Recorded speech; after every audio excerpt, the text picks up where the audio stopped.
تو اس کے بعد ہمارے تیسرے مقرر ہیں ڈی ٹی ایم طلحہ بن حامد۔ پیشے کے اعتبار سے ایک چارٹرڈ اکاؤنٹنٹ ہیں، پی این ایف سی میں انٹرنل آڈٹ کی خدمات انجام دے رہے ہیں۔ 2016 میں ٹوسٹ ماسٹر جوائن کیا اور ان کا home club Karachi Toastmasters club ہے۔ مختلف کلبز میں اہم پوسٹ پر فائز بھی رہ چکے ہیں اور ڈسٹرکٹ لیول پر بھی اہم خدمات انجام دیتے رہے ہیں۔ پاتھ وے ہے انوویٹو پلاننگ لیول 1۔ عنوان ہے چند محیر العقول واقعات اور ان کی روح فرسا نتائج۔ آپ سب کی بھرپور تالیوں میں ڈی ٹی ایم طلحہ بن حامد کا استقبال ہے۔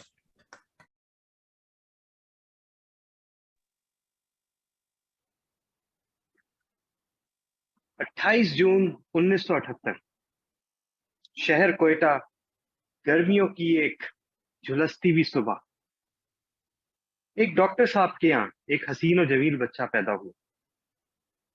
بلوری گال، شربتی آنکھیں، سنہری بال، دنیا اس بچے کو دیکھ کے رشک کرتی۔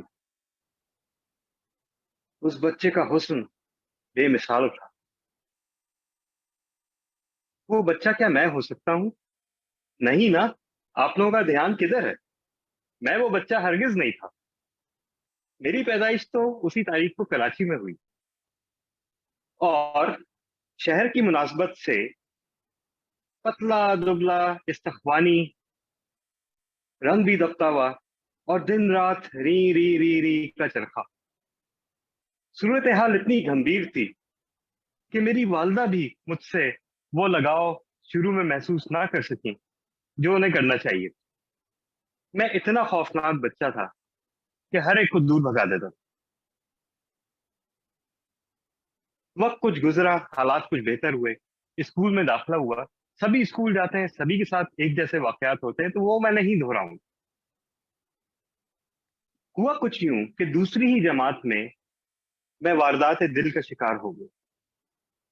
خوش قسمتی سے میری توجہ کا مرکز وہ حسین، دلربا، دل نشین خاتون میری ہی کلاس میں تھی، اور سلسلہ یوں ہی چلتا رہا۔ لیکن ایک دن مجھے پہ انکشاف ہوا کہ بالآخر وہ حسین دلربا خاتون پیا دیش سدھار رہی، کیونکہ وہ ہماری کلاس ٹیچر تھیں، مس سائرہ۔ اس کے بعد مس رخسانہ آئیں، مس مسرت آئیں، مس جو آئیں، مگر میرا دل اٹھ چکا۔ اسی طرح اسکول چلتا رہا، جیسے تیسے کر کے او لیول کیا۔ مگر اس دوران ایک اور روح فرسا واقعہ ہوا۔ وہ واقعہ کچھ یوں تھا کہ میں اور میرے دوست نے منصوبہ بنایا کہ ہمارے ایک تیسرے دوست کو ایک بھیانک سرپرائز دی جائے۔ سردیوں کا زمانہ تھا۔ جیسے ہی وہ دوست اپنی گاڑی سے اترا اور اس نے نیلی جیکٹ زیب تن کی ہوئی تھی، ہم نے اسکول کے دروازے کے دونوں طرف اپنی پوزیشن سنبھال لی۔ جیسا ہی وہ داخل ہوا، جیسا ہی ایک نیلی جیکٹ دروازے سے داخل ہوئی، میں نے آؤ دیکھا نہ تھا اس پہ چھلانگ لگا کے اسے زمین سے لگا دیا۔ میرا دوست نہ جانے کیوں پیچھے ہٹ گیا۔ یہ تو مجھ پہ تب منکشف ہوا جب نیلی جیکٹ کے نیچے سے گھنگریالے بالوں والے مردانہ سر کے بجائے سنہری بالوں والا ایک زنانہ سر نمودار ہوا۔ بس پھر کیا تھا؟ وہ لڑکی جو مجھ سے 1 سال جونیئر تھی، مجھے غصے کی نظروں سے دیکھ رہی تھی۔